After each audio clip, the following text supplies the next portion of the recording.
For a minute or two, she stood looking at the house and wondering what to do next, when suddenly a footman in livery came running out of the wood.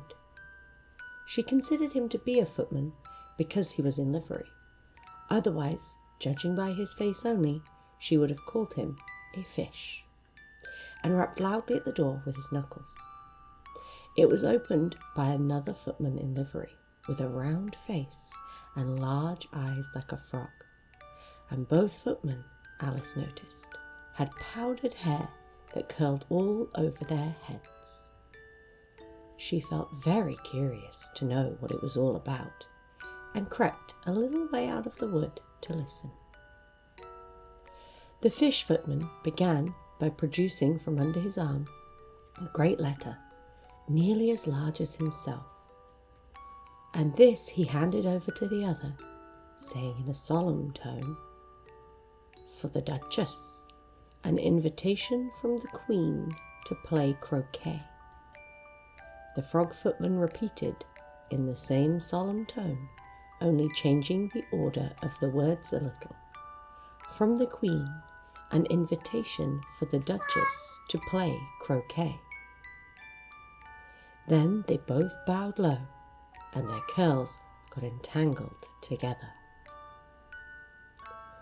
Alice laughed so much at this that she had to run back into the wood for fear of their hearing her. And when she next peeped out, the fish footman was gone, and the other was sitting on the ground near the door, staring stupidly up into the sky. Alice went timidly up to the door and knocked. "There's no sort of use in knocking," said the footman, "and that for 2 reasons. First, because I'm on the same side of the door as you are. Secondly, because they're making such a noise inside, no one could possibly hear you." And certainly there was a most extraordinary noise going on within, a constant howling and sneezing, and every now and then a great crash, as if a dish or kettle had been broken to pieces. "Please then," said Alice, "how am I to get in?" "There might be some sense in your knocking," the footman went on, without attending to her, "if we had the door between us. For instance, if you were inside, you might knock, and I could let you out, you know." He was looking up into the sky all the time he was speaking, and this Alice thought decidedly uncivil. But perhaps he can't help it, she said to herself. His eyes are so very nearly at the top of his head. But at any rate, he might answer questions. "How am I to get in?" she repeated aloud. "I shall sit here," the footman remarked, "till tomorrow." At this moment the door of the house opened, and a large plate came skimming out, straight at the footman's head. It just grazed his nose and broke to pieces against one of the trees behind him. "Or next day, maybe," the footman continued in the same tone, exactly as if nothing had happened. "How am I to get in?" asked Alice again in a louder tone. "Are you to get in at all?" said the footman. "That's the first question, you know." It was, no doubt, only Alice did not like to be told so. "It's really dreadful," she muttered to herself, "the way all creatures argue. It's enough to drive one crazy." The footman seemed to think this was a good opportunity for repeating his remark with variations. "I shall sit here," he said, "on and off, for days and days." "But what am I going to do?" said Alice. "Anything you like," said the footman, and began whistling. "Oh, there's no use talking to him," said Alice desperately. "He's perfectly idiotic." And she opened the door and went in. The door led right into a large kitchen, which is full of smoke from one end to the other. The Duchess was sitting on a 3-legged stool in the middle, nursing a baby, and the cook was leaning over the fire stirring a large cauldron which seemed to be full of soup. "There's certainly too much pepper in that soup," Alice said to herself, as well as she could for sneezing. There was certainly too much of it in the air. Even the Duchess sneezed occasionally, and as for the baby, it was sneezing and howling alternately without a moment's pause. The only things in the kitchen that did not sneeze were the cook and a large cat which was sitting on the hearth and grinning from ear to ear. "Please would you tell me," said Alice, a little timidly, for she was not quite sure whether it was good manners for her to speak first, "why your cat grins like that?" "It's a Cheshire cat," said the Duchess, "and that's why." "Pig!" She said the last word with such sudden violence that Alice quite jumped, but she saw in another moment that it was addressed to the baby and not to her, so she took courage and went on again. "I didn't know that Cheshire cats always grinned. In fact, I didn't know cats could grin." "They all can," said the Duchess, "and most of them do." "I don't know of any that do," Alice said very politely, feeling pleased to have got into a conversation. "You don't know much," said the Duchess, "and that's a fact." Alice did not at all like the tone of this remark, and thought it would be well to introduce some other subject of conversation. While she was trying to fix on one, the cook took the cauldron of soup off of the fire, and at once set to work, throwing everything within her reach at the Duchess and the baby. The fire irons came first, then followed a shower of saucepans, plates, and dishes. The Duchess took no notice of them, even when they hit her, and the baby was howling so much already, it was quite impossible to say whether the blows hurt it or not. "Oh, please mind what you are doing," cried Alice, jumping up and down in agony of terror. There goes his precious nose!" An unusually large saucepan flew close by it and very nearly carried it off.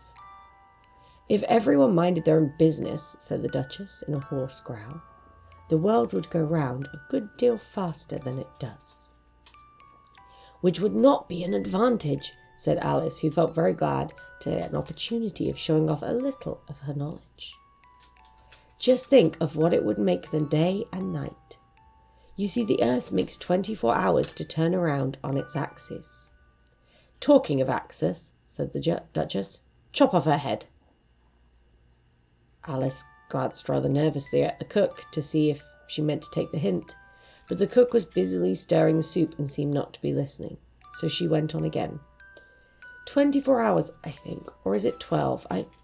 Oh, don't bother me," said the Duchess. "I never could abide figures." And with that, she began nursing her child again, singing a sort of lullaby as she did so, and giving it a violent shake at the end of every line. "Speak roughly to your little boy and beat him when he sneezes. He only does it to annoy because he know it teases." Wow, wow, wow. While the Duchess sang the second verse of the song, she kept tossing the baby violently up and down, and the poor little thing howled so that Alice could hardly hear the words. "I speak severely to my boy, I beat him when he sneezes, for he can thoroughly enjoy the pepper when he pleases. Wow, wow, wow." "Here, you may nurse it a bit if you like," said the Duchess to Alice, flinging the baby as she spoke. "I must go and get ready to play croquet with the Queen," and she hurried out of the room. The cook threw a frying pan after her as she went out, but it just missed her. Alice caught the baby with some difficulty, as it was a queer-shaped little creature, and held out its arms and legs in all directions. "Just like a starfish," thought Alice. The poor little thing was snorting like a steam engine when she caught it, and kept doubling itself up and straightening itself out again, so that altogether, for the first minute or two, it was as much as she could do to hold it.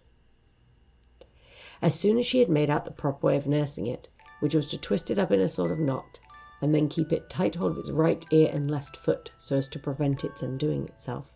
She carried it out into the open air. "If I don't take this child away with me," thought Alice, "they're sure to kill it in a day or two. Wouldn't it be murder to leave it behind?" She said the last words out loud, and the little thing grunted in reply. It had left off sneezing by this time. "Don't grunt," said Alice. "That's not a proper way of expressing yourself." The baby grunted again, and Alice looked very anxiously into its face to see what was the matter with it. There could be no doubt that it had a very turn-up nose, much more like a snout than a real nose. Also, its eyes were getting extremely small for a baby. Altogether, Alice did not like the look of the thing at all.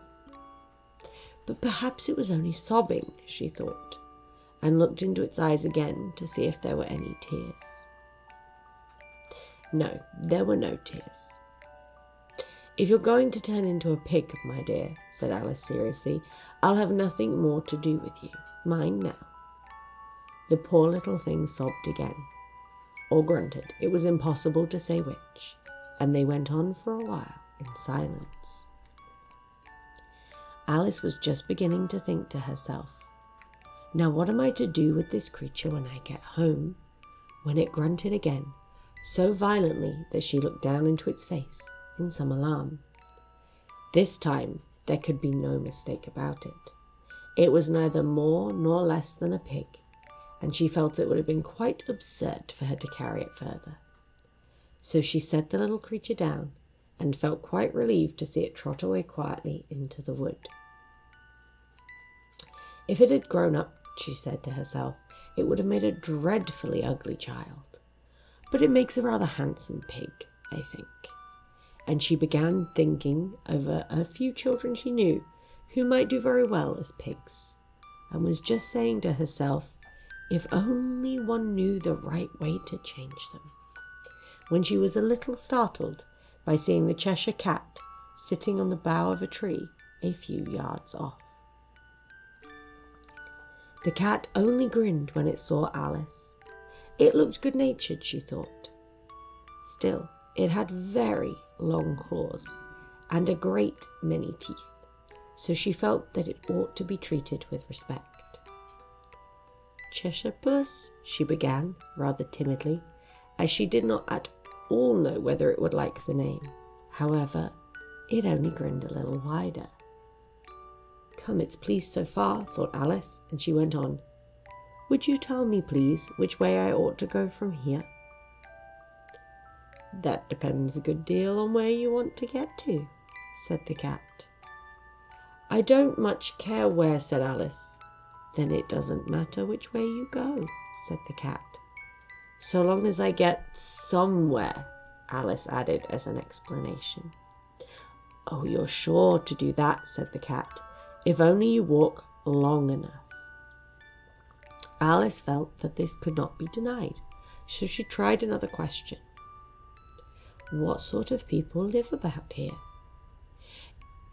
"In that direction," the cat said, waving its right paw around, "lives a hatter. And in that direction," waving the other paw, "lives a March hare. Visit either you like, they're both mad." "But I don't want to go amongst mad people," Alice remarked. "Oh, you can't help that," said the cat. "We're all mad here. I'm mad. You're mad." "How do you know I'm mad?" said Alice. "You must be," said the cat, "or you wouldn't have come here." Alice didn't think that proved it at all. However, she went on. "And how do you know that you're mad?" "To begin with," said the cat, "a dog's not mad. You grant that." "I suppose so," said Alice. "Well then," the cat went on, "you see, a dog growls when it's angry and wags its tail when it's pleased. Now I growl when I'm pleased and wag my tail when I'm angry. Therefore, I am mad." "I call it purring, not growling," said Alice. "Call it what you like," said the cat. Do you play croquet with the Queen today?" "I should like it very much," said Alice, "but I haven't been invited yet." "You'll see me there," said the cat, and vanished. Alice was not much surprised at this. She was getting so used to queer things happening. While she was looking at the place where it had been, it suddenly appeared again. "By the by, what became of the baby?" said the cat. "I'd nearly forgotten to ask." "It turned into a pig," Alice quietly said, just as if it had come back in a natural way. "I thought it would," said the cat, and vanished again. Alice waited a little, half expecting to see it again, but it did not appear, and after a minute or two she walked on in the direction in which the March Hare was said to live. "I've seen hatters before," she said to herself. "The March Hare will be much more interesting, and perhaps, as this is May, it won't be raving mad. At least not so mad as it was in March." As she said this, she looked up, and there was the cat again, sitting on the branch of a tree. "Did you say pig or fig?" said the cat. "I said pig," replied Alice, "and I wish you wouldn't keep appearing and vanishing so suddenly. You make one quite giddy." "All right," said the cat, and this time it vanished quite slowly, beginning with the end of the tail and ending with the grin, which remained for some time after the rest of it had gone. "Well, I've often seen a cat without a grin," thought Alice, "but a grin without a cat, it's the most curious thing I ever saw in my life." She had not gone much farther before she came in sight of the house of the March Hare. She thought it must be the right house, because the chimneys were shaped like ears and the roof was thatched with fur. It was so large a house that she did not like to go nearer till she had nibbled some of the left-hand bit of the mushroom, and raised herself to about 2 feet high. Even then she walked up towards it rather timidly, saying to herself, "Suppose it should be raving mad after all. I almost wish I'd gone to see the Hatter